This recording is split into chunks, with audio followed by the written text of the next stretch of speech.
12 del tema de la segunda venida de Cristo. Estamos tocando el tema de la iglesia después de la Reforma, y en la clase pasada miramos las consecuencias de la Reforma, del movimiento de la Reforma en el catolicismo romano. En este momento vamos a hacerlo esta y la próxima clase, porque amerita 2 clases para ver la consecuencia de la Reforma en la iglesia protestante. Antes de comenzar, quiero invitarlo a suscribirse a nuestro canal de YouTube, a darle like y a hacer sus comentarios. Cuando tocamos el tema de la Reforma, vimos las grandes consecuencias que trajo en muchos sentidos para América, para Europa, para la iglesia católico romana y para la iglesia protestante. O sea que muchas de las cosas que tenemos hoy, el avance de la ciencia, el interés por el estudio más bien de la ciencia y su avance también por las artes, los estados modernos que tenemos hoy, todo eso fue consecuencia de la Reforma. En el caso del catolicismo romano, prácticamente fue puesto en evidencia ante toda Europa, en razón al andamiaje dogmático que fue lo que se descubrió, o lo que se puso en la palestra pública fue el andamiaje dogmático monstruoso, por demás, que la Iglesia de Roma había tenido prácticamente durante 1000 años, en una oscuridad. Por algo se llama la época del oscurantismo, porque estaba prohibido todo avance científico, toda la lectura de cualquier libro, menos de la Biblia, y el pueblo estaba prácticamente sumergido en la completa y total ignorancia. Había un alfabetismo de cerca del 93%, y el otro 7% que de alguna manera sabía leer o era ilustrado, pertenecía a la iglesia.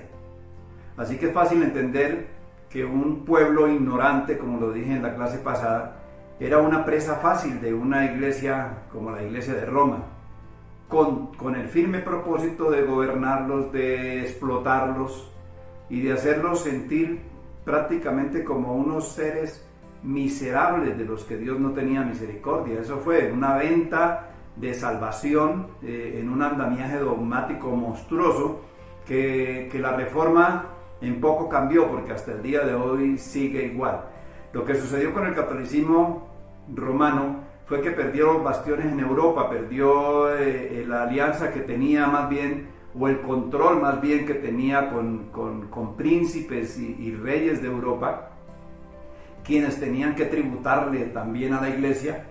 Y ante la evidencia de la Reforma, y a medida que perseguían más a los reformadores, más se dio cuenta los estados europeos, los reinos de aquella época, de la situación de la iglesia, de lo aberrante que era el comportamiento de los clérigos, de los abusos, de los bacanales que ellos tenían, y del abuso de la gente, de despojar prácticamente a todos los reinos de su dinero. Ese era el propósito de la venta de indulgencias, el propósito del purgatorio, el propósito de los sacramentos, el propósito de la misa, de la extrema unción, de la penitencia. Todo tenía un valor.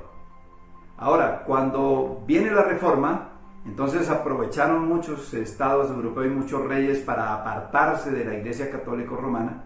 Se despierta prácticamente el mundo de Europa del oscurantismo en que estaba sumergido, como el loco que lo sueltan en un momento. Decidieron estudiar, prepararse, y esto en razón ¿a qué? A que la Reforma trajo la ventaja de poder ahora estudiar la Biblia, de que la Biblia estuviera en los hogares, de que cada uno la tuviera en su mano, y no solo la Biblia, sino otros textos seculares. Ahora se podía avanzar en la ciencia, se podía leer, se podía instruir, hasta el punto de que los estados europeos en poco tiempo llegaron a tener hasta un 75% de alfabetización. O sea, salieron de la ignorancia. No sé dónde he oído eso, si no es en los países latinoamericanos, que parece que los gobernantes fueran enemigos de la educación pública, que que parece que la peor de las inversiones que puede hacer un estado como los estados americanos, que fueron presa fácil también después de la reforma, como lo dije en la clase anterior, que lo único que sucedió con el catolicismo romano, con la iglesia de Roma, fue que apartó su artillería de Europa y se vino a conquistar nuevas tierras y a subyugar y a engañar y a sembrar el oscurantismo en toda América, como lo han hecho hasta el día de hoy. Pero no sé dónde he oído eso, que los estados prácticamente son enemigos de la alfabetización, de invertir en el estudio de su pueblo. ¿No será que es más fácil gobernar un pueblo y subyugarlo y a través de la ignorancia del pueblo? Eso sucedió en Europa, pero Europa en el Renacimiento comenzó a estudiar, a prepararse, impulsaron la ciencia, las artes, y ahora empezaron a través también del humanismo, que es entendible desde ese punto de vista, aunque el humanismo deja a Dios de lado, pero es fácil entender que una persona que ha sido vejada, que ha sido abusada durante 1000 años, cuando ve la oportunidad quiere hacerlo todo a la vez. O sea que el arte en el Renacimiento fue lo más espectacular, casi no se ha podido igualar al día de hoy. Los avances científicos y la ciencia que tenemos hoy fue causa de la Reforma y del Renacimiento.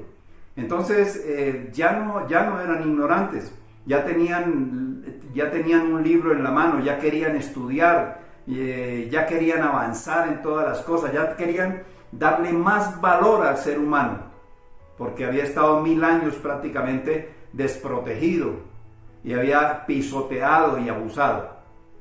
Ahora, la Reforma trajo como consecuencia fundamental que la Biblia fuera leída, que fuera puesta en las manos de la gente, en las manos del pueblo, para que ya fueran instruidos por la verdad de la palabra de Dios y no por un dogma como habían estado haciendo durante 1000 años. Ahora, se pudo imprimir la Biblia. Lutero la transcribió a su idioma alemán, se transcribió en muchos idiomas. La imprenta, casualmente en esos años, imprimió el primer libro que se imprimió en la imprenta de Gutenberg fue 200 Biblias, la Biblia de Gutenberg, que yo decía en la clase pasada que solo quedan 21, pero fue impresa en todos los idiomas de Europa. En todos los idiomas de Europa, el inglés, el alemán, el francés, el español, y llegó a cada hogar la Biblia, pero también llegaron los libros para instruirse, y también comenzó el conocimiento, la alfabetización, pero había un problema grande, y para esto quiero traer a colación un adagio muy popular que hay. No se sabe si fue peor el remedio que la enfermedad. Ahora la Biblia estaba en el idioma de cada nación, de cada pueblo, de cada lengua, y estaba en las manos de una persona indocta. Ahora, la interpretación privada de la Biblia, que le fue quitada al catolicismo, ahora la podían leer en cada hogar, la podía leer un clérigo, la podía leer un obispo, la podía leer una persona, un mandatario, la podía leer un niño, la podía leer un anciano, y se convirtió en un problema peor que el anterior: las interpretaciones privadas. Ahora, estando la Biblia en la mano de toda la gente, de todo el que quisiera tener una, con plena libertad, entonces el pueblo volvió y se equivocó, como lo vamos a ver de aquí en adelante en los 400 años de la iglesia protestante. El pueblo se volvió a equivocar. ¿Por qué? Porque cada uno la quería interpretar a su modo. Y la palabra del Señor es supremamente clara. La Biblia está escrita en un lenguaje sencillo. Es simple, pero no simplista. Y en el verso más sencillo de la Escritura hay una gran profundidad, que hay que escudriñarla, que hay que buscarla, que hay que tener entendimiento, como recomendó el apóstol Pedro a Pablo. Oigan a nuestro hermano Pablo, a quien el Señor dio gran sabiduría, y sus textos o sus libros son difíciles de entender, igual que las otras escrituras, y los inconstantes y los indoctos las tuercen para su propia perdición. No sabe uno qué es peor, si un sacerdote católico enseñando un dogma, si un cristiano desapercibido torciendo la escritura, o si un falso profeta o un pseudo predicador utilizándola para hacer daño. Y uno no sabe cuál de las tres cosas es peor. La Biblia, ahora tenía la posibilidad de leer la Biblia, y eso ocasionó prácticamente el nacimiento de las nuevas iglesias protestantes. Pero ahora había en el pueblo la responsabilidad de interpretar la escritura. Y no se podía interpretar de cualquier manera, porque el significado de la Biblia es solo uno. O sea que no podía una iglesia, como lo vamos a ver en la próxima clase, porque esto amerita, este estudio de la iglesia protestante amerita más de una clase, esta y la próxima. Entonces, no podía una iglesia bautista, por ejemplo, el pastor de una iglesia bautista interpretar un texto de la Biblia de alguna manera y decir el de la otra iglesia bautista también, de la misma confesión, decir, no, a mí me parece que eso no es así y yo creo que es de esta manera. Entonces, habían dos interpretaciones del mismo texto. Pero la palabra del Señor dice que no es ni de este, ni de este, ni de aquel, ni del otro la interpretación privada, sino que lo que Dios inspiró en la Biblia tiene un solo significado. Ahora, la tarea del nuevo lector de la Escritura, después de la Reforma, tremenda bendición de poder ir a la palabra de Dios que estaba sepultada durante 1000 años. La Reforma no cambió la Biblia. La Reforma lo que hizo fue poner en evidencia el dogma de la Iglesia romana. Pero la Biblia fue traída nuevamente, inclusive la Reforma se levantó de hombres letrados que pertenecían a la Iglesia católico romana. Por tanto, por ejemplo, uno de los reformadores era el rector de la Universidad de Praga, como lo fue Juan Hus. Wycliffe era uno de los mejores alumnos de Oxford. Lutero sabía escribir y sabía leer y la tradujo al alemán. O sea, de ellos mismos, de los obispos mismos que eran letrados y estudiados, fue donde nació el deseo de protestar contra la iglesia que tenía engañada a la gente de una forma, discúlpeme la expresión, miserable y ruin, para poder sacar la escritura. Ahora la escritura fue puesta en manos del pueblo. La tenían los alemanes, la tenían los franceses, la tenían los ingleses. Pero ¿cómo la vamos a interpretar? De cualquier manera. No sé cómo se me parece tanto, que al inicio de esta clase lo hablé y lo dije, que la historia del Antiguo Testamento, en el comportamiento del Antiguo Testamento del pueblo de Israel, era muy parecido al de la iglesia. Me acuerdo de esos 350 años de la época de los jueces. Dice que cuando el Señor le levantaba un caudillo de estos para dirigirlos hacia la verdadera adoración del Señor, aparte respaldarlo o dirigir su ejército contra todos los pueblos que los querían avasallar. Cada vez que moría uno de ellos, Sansón, Jefté, Débora, Barak, cada uno de los jueces, fueron 13 jueces, y la palabra de Dios dice que cada una vez que moría uno de ellos, el pueblo hacía lo que bien le parecía. Es algo como lo que sucedió después de la Reforma. Cada uno quería hacer lo que bien le pareciera. Hubo reyes que levantaron iglesias inmediatamente. No sé por qué sería. Porque imagine usted que un rey que ha sido sometido por una religión, en el momento en que tiene la libertad de tomar la palabra y de separarse de esa religión, de quitarse las cadenas del que antes lo tenía a él sometido, pues entendió que la religión era un buen instrumento para poder gobernar. Entonces, casualmente hay reyes que levantaron iglesias, y cada uno fue levantando su tolda aparte y darle la interpretación que querían darle a la escritura. Pero oiga bien, cuando yo digo que todas esas cosas están escritas en la palabra, como lo voy a demostrar en dos lecciones más para finalizar el tema de la iglesia, es porque el Señor ya había hablado de todas esas cosas. Porque el Señor había inspirado, como la lectura que vamos a tener del apóstol Pedro, ya había inspirado a través de la Biblia, valga la redundancia, a través de la inspiración del canon de la Escritura, había advertido de todas estas cosas. que la Biblia no la podía interpretar cualquier persona y de cualquier manera, que para interpretar la Biblia, como dijo Agustín en el siglo IV, y que no lo dijo Agustín, sino que era del mismo canon, que estaba consignado como lo voy a leer ahora, que para interpretar la Biblia hay que ser respetuoso del texto, hay que ser docto, hay que conocer básicamente las reglas de interpretación bíblica. Que la regla de oro es que la Biblia es su propio intérprete, que usted no puede traer otro libro como el de Elena White para interpretar lo que dice la Escritura, que no puede traer el libro del Mormón para interpretar la Escritura, que la Escritura se interpreta a ella misma. Cuando hay un texto oscuro puede encontrarlo o puede solucionar el problema leyendo otro texto paralelo que hable del mismo tema en la Escritura.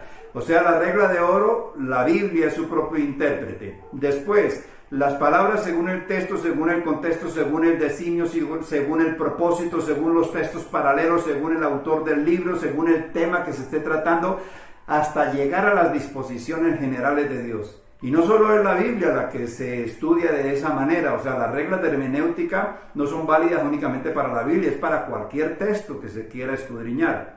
Pero no que uno lo toma, lo interpreta de una manera, y especialmente la profecía, y otro la interpreta de otra manera, y yo pienso que esto es así, yo pienso que... Eso no era menos malo que lo que estaba sucediendo, como lo vamos a ver en la historia de la iglesia protestante, pero quiero que leamos la Biblia en la segunda carta del apóstol Pedro. Él está diciendo que fue testigo presencial de la gloria de Dios, porque no os hemos dado a conocer el poder y la venida del Señor Jesucristo siguiendo fábulas artificiosas, sino como habiendo visto con nuestros propios ojos su majestad. Entonces dice, testigos presenciales, dice capítulo 1, verso 16, porque no os hemos dado a conocer el poder y la venida de nuestro Señor Jesucristo siguiendo fábulas artificiosas, sino como habiendo visto con nuestros propios ojos su majestad. Y más adelante dice, tenemos también, aparte de que ellos fueron testigos presenciales de Cristo, como lo dice Juan también, presenciales de Cristo, que vieron la gloria, que vieron la segunda persona de la Trinidad manifiesta en el Hijo de Dios, que era el Hijo de Dios, vieron su gloria, su poder, su sabiduría. Aparte de eso, dice el apóstol Pedro, tenemos también en nuestras manos la palabra profética más segura. ¿Qué va a pasar? ¿Qué pasó? ¿Qué sucedió? ¿Por qué está el mundo como está? ¿Para dónde vamos? ¿Por qué sucedió aquello? ¿Por qué sucedió lo otro? En la palabra de Dios está. Los hechos asombrosos de la Biblia, la parte profética, lo que Dios ha dicho, ha sucedido al pie de la letra de una manera tan asombrosa que ningún hombre lo puede negar, inclusive con detalles, como lo vamos a ver en la otra entrega de los temas que vamos a manejar, que es el imperio de los gentiles, cuando terminemos la historia de la iglesia. Todo eso estaba escrito. Basta prestarle atención a lo que Dios dice para darnos cuenta por dónde estamos caminando. La palabra de Dios fue inspirada para dar luz a los hombres, para dar sabiduría y entendimiento. Oiga bien lo que dice la palabra. Tenemos también la palabra profética más segura, a la cual hacéis bien en estar atentos como una antorcha que alumbra en un lugar oscuro. Qué bueno hubiera sido tenerla esos 1000 años de oscuridad, ¿verdad? En un lugar oscuro, hasta que el día esclarezca y el lucero de la mañana salga en vuestros corazones, que no es otro que el Señor Jesucristo. Entendiendo primero, el apóstol Pedro, oiga bien, el apóstol Pedro era del vulgo, era una persona atacada, era inclusive ordinario, chafarote al hablar, era impulsivo como lo vimos, pero este Pedro que estamos hablando del año 65, donde posiblemente el año que escribió esta epístola, o más bien el 55 antes de su muerte, porque aquí mismo en esta carta está manifestando que el Señor le dijo que iba a partir. Por eso es la amonestación que hace, de la que estoy leyendo yo, porque el Señor ya le mostró que él iba a partir, que iba a morir. Y entonces, así como Pablo también hizo una amonestación cuando iba a morir, que dice que de entre vosotros saldrán lobos que no perdonarán el rebaño, y que le dice a la gente de Mileto que está libre de la sangre de todos ellos porque no rehusó predicaros todo el consejo de Dios.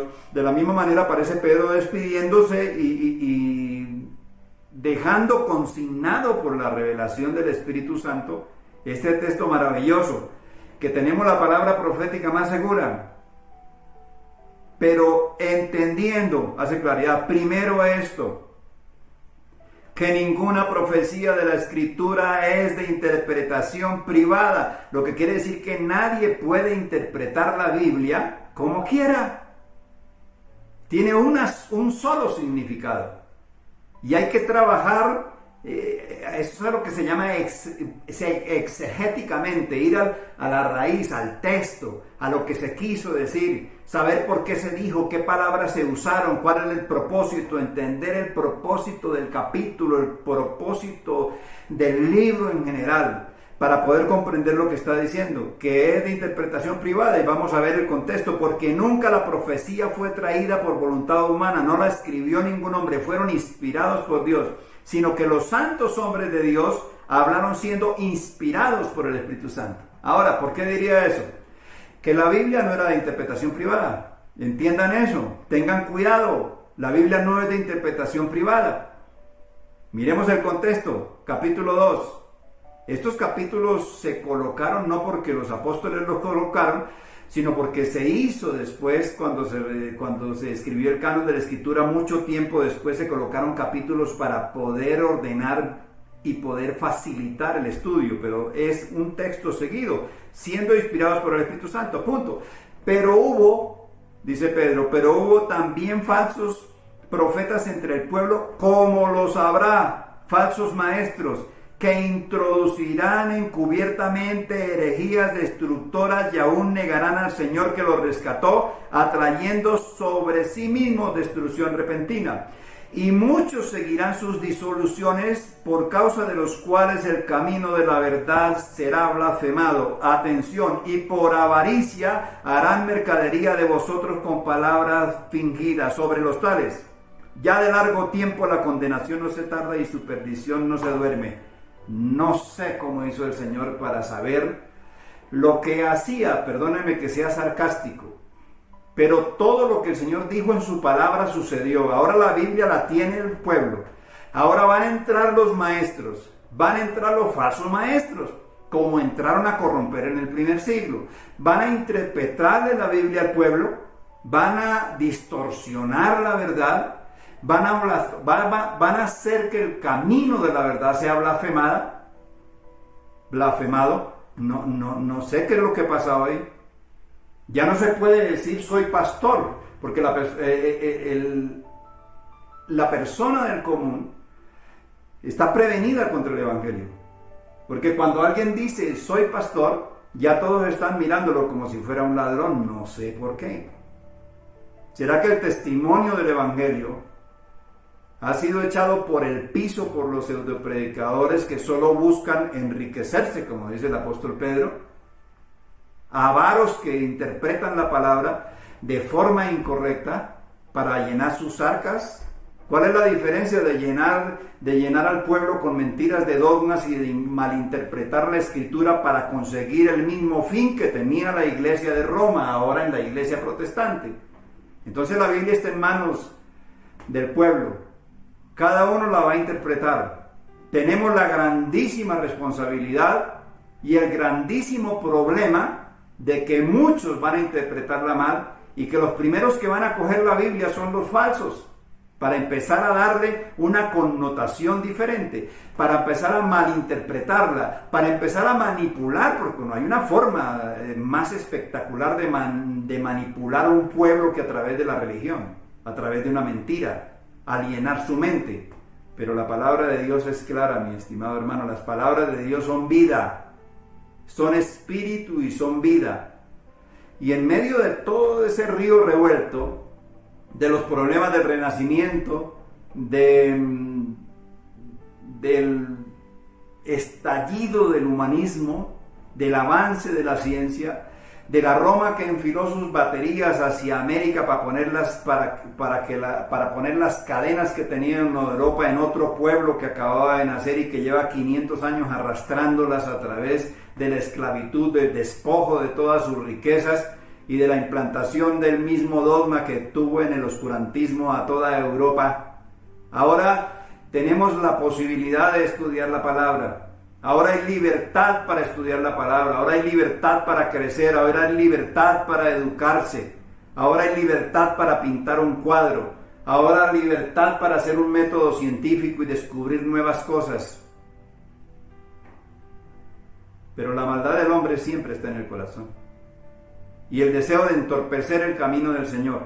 Entonces vamos a ver las primeras iglesias que se levantaron, cómo comenzó a correr nuevamente este río limpio, en qué se basaron los protestantes para, como una especie de concilio, para levantar unas doctrinas que fueran inamovibles, que los mantuvieran en la verdad, porque seguramente sabían a qué se iban a enfrentar, y eso lo vamos a ver en la segunda parte. Por eso es que digo que este tema amerita otra parte. Entonces vamos a verlo en la próxima parte, y me gustaría que tan pronto termine este video, coloque la parte 13 para que continúe y no pierda el hilo de la enseñanza, porque es una continuación muy exacta de lo que estamos hablando en este momento.